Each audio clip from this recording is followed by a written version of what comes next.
গতকালের এই যে ঘটনা তারপরে কিন্তু দুটি শতপ্রণোদিত মামলা রুজু করেছে পুলিশ। সে নিয়ে আমরা জানবো আমাদের প্রতিনিধি পার্থর কাছ থেকে। পার্থ, দেখো কিছুক্ষণের মধ্যেই এই যে আমরা যে জায়গায় দাঁড়িয়ে রয়েছি বিধাননগর আদালত, সেখানে দেখতে পাচ্ছ কড়াকড়ি নিরাপত্তা ব্যবস্থা। কিছুক্ষণের মধ্যেই এখানে কিন্তু শতদ্রু দত্তকে নিয়ে আসা হবে।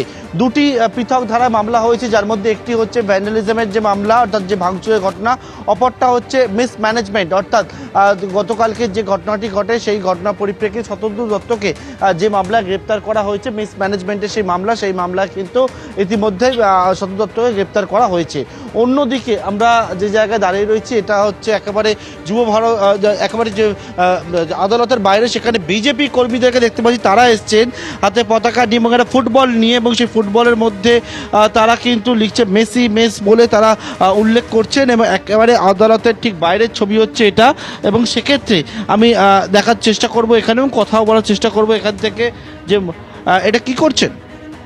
মেসি মেস সারা পৃথিবীর কাছে কলকাতার নাম পুড়লো, পশ্চিমবঙ্গের নাম পুড়লো। হ্যাঁ, এই চোরগুলো, একটা মুখ্যমন্ত্রী একটা চোর, অরূপ বিশ্বাস একটা চোর, সুজিত বোস একটা চোর, লজ্জা করে না? সব ফ্যামিলি দেখতে পাচ্ছি একেবারে বিজেপি কর্মীরা তারা কিন্তু এখানে ফুটবল নিয়ে এসছে এবং নিয়ে এসে এখানে তারা তাদের যে প্রতিবাদ সেই প্রতিবাদ তারা জানাচ্ছেন গতকালকে ঘটনার পরিপ্রেক্ষিতে। ধন্যবাদ পার্থ। আর গতকালের এই ঘটনার পরই একাধিক প্রশ্ন সামনে এসেছে। কি সেই প্রশ্ন রাখবো আপনাদের সামনে? এত টাকা দিয়ে টিকিট কেটেও কেন মেসিকে দেখতে পেলেন না দর্শকরা? মেসিকে ঘিরে রইলেন মন্ত্রী, ভিআইপি, অনুগামীরা, ভালোভাবে দেখতেই পেলেন না দর্শকরা। এক নম্বর প্রশ্ন রেখেছি আপনাদের সামনে, কেন দর্শকরা দেখতে পেলেন না মেসিকে? এই নিয়ে উঠছে প্রশ্ন। ৩ নম্বর প্রশ্ন, দেখুন পুলিশের সামনেই গোটা ঘটনা ঘটলো, কিভাবে ঘটলো, কেন ঘটলো? বিধাননগর পুলিশের আশ্বাসের পরও মাঠে কিভাবে ঢুকলো জলের বোতল? আর সেই জলের বোতল 15 গুণ বেশি দামে কিভাবে বিকলো? পুলিশ কি করছিল?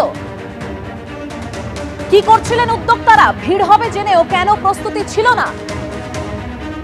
বিশৃঙ্খলার শুরুতেই কেন ব্যবস্থা নিল না পুলিশ? এই একাধিক প্রশ্ন গতকালের ঘটনার পরই সামনে আসছে।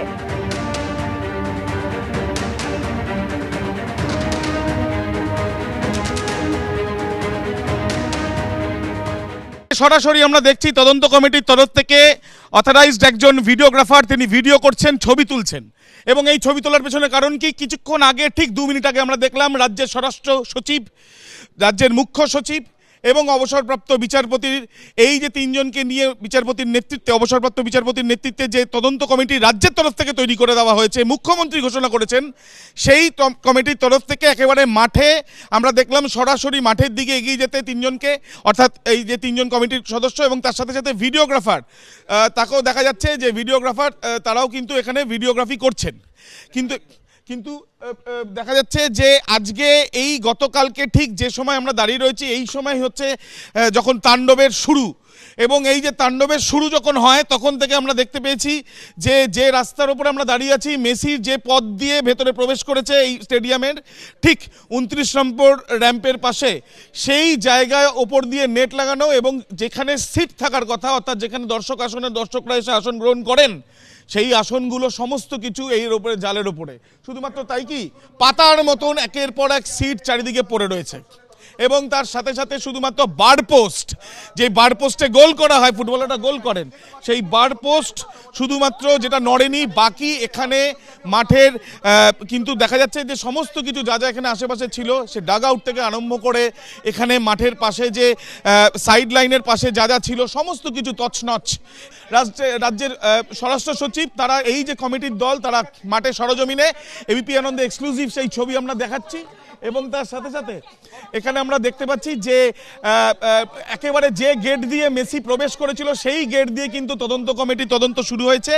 তারা সরাসরি যে গেট দিয়ে মেসি যখন প্রবেশ করে সেখানে কতজন উপস্থিত ছিল, মেসির গাড়িতে থেকে যখন নামার পরে, তারপরে ঠিক যে জায়গাতে জমায়েত ছিল শতদ্রু দত্ত সহ অন্যান্যদের, সেখানে অরূপ বিশ্বাসকেও আমরা দেখেছি এবং তার সাথে সাথে আরও বেশ কিছু ব্যক্তিদের দেখা যায়, তাদেরও কিন্তু এখানেই আমরা দেখেছি যে এই জায়গাতেই কিন্তু, এখান থেকেই কিন্তু শুরু, এবং এখানেই ইতিমধ্যে কমিটির টিম সরাসরি আমরা দেখছি যুবভারতী ক্রীড়াঙ্গনে।